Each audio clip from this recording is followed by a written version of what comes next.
निज़ाम में इतनी ताकत दे कि उन बापों, उन ख़ानदानों, माँओं के साथ खड़ा हो सके। आज जो बाप गरीब है, जो मज़दूर है, जो कम तनख्वाहदार है, जो इस वक्त ईद की आमद पे परेशान है कि बच्चे कपड़े मांगते हैं, बच्चियां जो हैं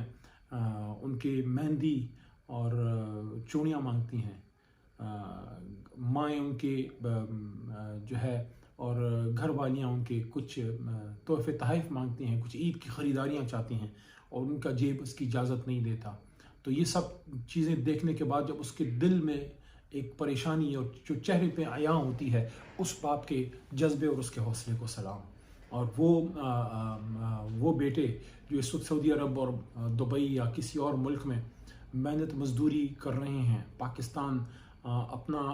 गोश्त और अपना खून जला के जो पाकिस्तान अपनी मेहनत के पैसे बेचते हैं, जो इस ईद भी अपनी माँ के हाथ के बने हुए पकवान से दूर होंगे, कहीं रियाज में, कहीं जद्दा में,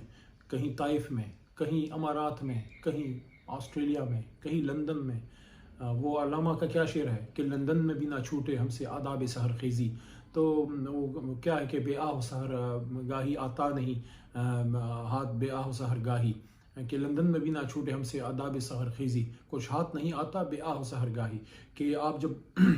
रात को किसी पिछले पैर उठते नहीं, अल्लाह से मांगते नहीं हैं, तो अल्लाह ताला नहीं देता आपको कुछ जब तक आप अल्लाह से मांगे नहीं। तो वो अगर लंदन में और फ्रैंकफर्ट में और वाशिंगटन में भी बैठे हैं तो उनको अपने